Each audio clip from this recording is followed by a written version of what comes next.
All ఎలా ఉన్నారు?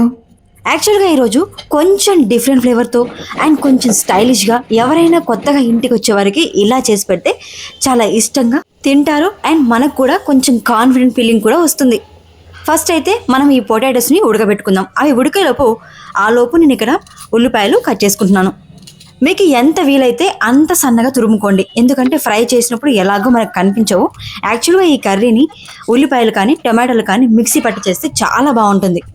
కానీ కొంతమందికి అలా మిక్సీ పట్టడం ఇష్టం ఉండదు, కాబట్టి ఏ ముక్కకు ఆ ముక్క తగులుతూ ఉండాలి, ఏ పీస్కి ఆ పీస్ తగులుతూ ఉండాలి, ఇలా మిక్సీ పట్టొద్దు అనుకునే వాళ్ళు మాత్రం ఇలా సన్నగా తురుముకోండి. అవి ఉల్లిపాయలైనా సరే టమాటాలైనా సరే రెండు చాలా సన్నగా తురుముకోండి.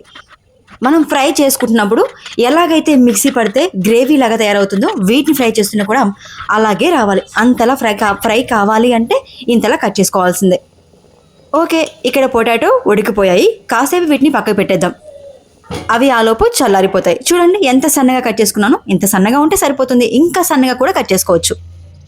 పొటాటోస్ మొత్తం చల్లగా అయిపోయాయి. ఇందులో కాస్త వాటర్ వేసుకున్నాం, ఎందుకంటే అంత చల్లబడవు, కొంచెం వేడిగా ఉంటుంది కాబట్టి వాటర్ వేసుకొని మెల్లగా వీటిని తొక్కంతా తీసేసుకోవచ్చు.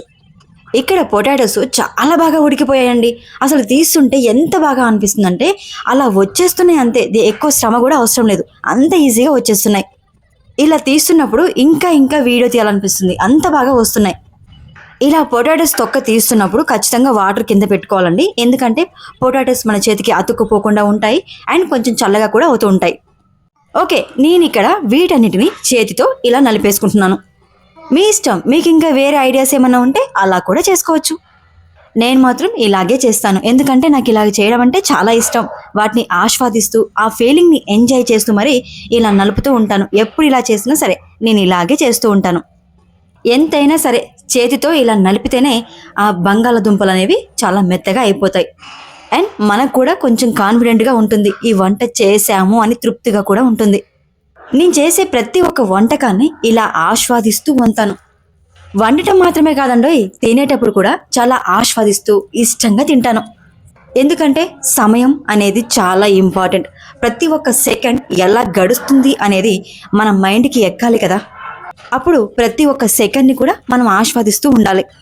పోయిన టైం మళ్ళీ తిరిగి రాదు అంటారు కదా. ఓకే, ఇక్కడ ఆల్మోస్ట్ అంత పొటాటో మొత్తం స్మాష్ చేసేసుకున్నాను. ఆ తర్వాత దీంట్లో కాస్త ఉప్పు అండ్ కాస్త శనగపిండి కూడా యాడ్ చేసుకున్నాను. శనగపిండి మాత్రం లిమిట్లో యాడ్ చేసుకోండి, మరీ ఎక్కువగా అవసరం లేదు, ఎందుకంటే ఆ పొటాటోస్ని మొత్తం కలిపేసి ముద్దలు చేసినప్పుడు ఈ శనగపిండితో కలిపితే అవి చాలా టైట్గా ఉంటాయి అని మాత్రమే ఒక స్పూన్ అంతా యాడ్ చేస్తున్నాను అంతే. మొత్తమే యాడ్ చేసుకోకపోయినా కూడా నో ప్రాబ్లం. ఇప్పుడు ఈ ఉప్పు శనగపిండి మొత్తం పొటాటోస్కి బాగా పట్టే విధంగా మనం పిండిని కలిపినట్టు మొత్తం కలిపేసుకోవాలి. ఓకే, మొత్తం కలిపేసుకున్నాం. తర్వాత కొంచెం చేతులను మళ్ళీ క్లీన్ చేసుకొని ఇలా ముద్దలుగా 1 by 1 ముద్దలు కట్టేసుకోవాలి. మొత్తం చేతికి అంటుతుందేమో, చేతికి ఆయిల్ కానీ వాటర్ కానీ అప్లై చేయాల్సి వస్తుందేమో అనే డౌట్ అయితే ఏమీ లేదండి, అస్సలే అంటదు. చాలా ఫ్రీగా ముద్దలు కట్టేసుకోవచ్చు. అలా ముద్దలు కడుతున్న కొద్దీ చాలా ఇంట్రెస్ట్గా అనిపిస్తుంది, ఇంకా కట్టాలని కూడా అనిపిస్తుంది. ఓకే, చూడండి ఎంతలా రెడీ అయిపోయాయో, అన్నీ ఫినిష్ అయిపోయాయి. ఇక నెక్స్ట్ వంటలోకి వెళ్ళిపోదాం. కమన్ వచ్చేసేయండి. మరి ఫస్ట్ అయితే ఒక బాండి తీసుకొని దాంట్లో ఆయిల్ పోసేసుకుంటున్నాను.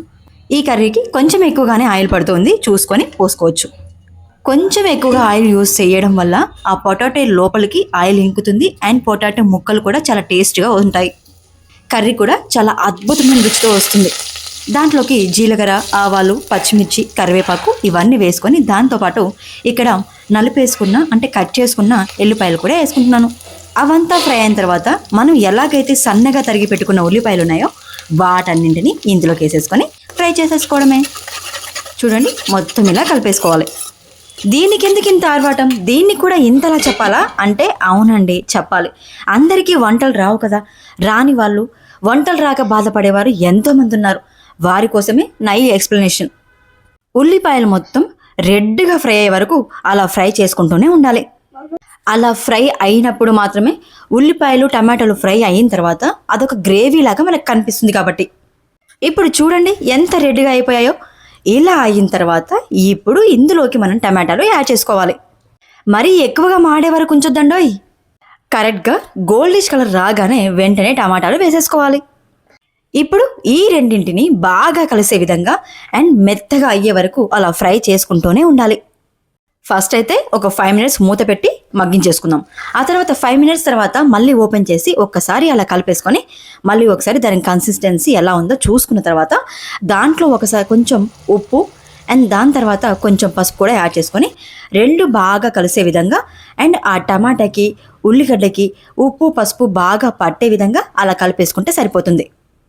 ఇవి రెండు వాటన్నిటికీ బాగా పట్టి ఉల్లిగడ్డ టమాటా రెండు మగ్గిన తర్వాత దాంట్లోకి కాస్త అల్లం కూడా యాడ్ చేసుకొని మొత్తం కలిపేసుకోవాలి.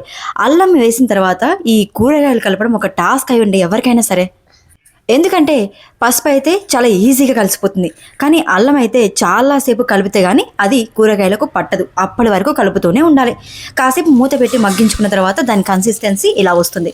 ఆ తర్వాత దాంట్లో మీ టేస్ట్కి సరిపడినంత కారం కూడా యాడ్ చేసుకొని మొత్తం కలిసే విధంగా ఇలా కలిపేసుకోవాలి.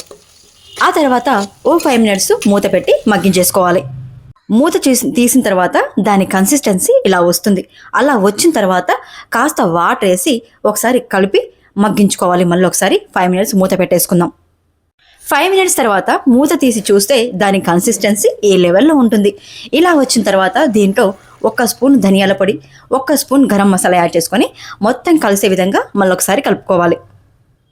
అలా కలిపేసుకున్న తర్వాత మళ్ళీ ఒక 5 మినిట్స్ మూత పెట్టి మగ్గించుకున్న తర్వాత మూత తీసి చూస్తే దాని కన్సిస్టెన్సీ ఇదిగో ఈ లెవెల్లో వస్తుంది. అలా వచ్చిన తర్వాత దాంట్లోకి మనం ముద్దలు చేసి పెట్టుకున్న పొటాటో బాల్స్ని కూడా వేసేసుకొని మళ్ళీ ఒక 5 మినిట్స్ మగ్గించుకున్న తర్వాత మొత్తం దగ్గర పడుతుంది. అప్పుడు లాస్ట్లో కాస్త కొత్తిమీర యాడ్ చేసుకుంటే కర్రీ రెడీ. ఫైనల్గా కొంచెం ఉప్పు కూడా చూసుకొని ఉప్పు సరిపోయిందా లేదా చూసుకున్న తర్వాత పైన సరిపోకపోతే కొంచెం ఉప్పు కూడా యాడ్ చేసుకోవచ్చు. చూసారా ఎంత బాగా వచ్చిందో. ఎప్పుడూ ఒకే విధంగా ఒకే రకమైన ఆలుగడ్డ కర్రీ తింటే ఎంతైనా బోరు కొడుతుంది కదండి. మీరు కూడా ఒకసారి ఇలా ట్రై చేసి ఎలా వచ్చిందో కమెంట్లో చెప్పేసేయండి. ఓకేనా? బాయ్.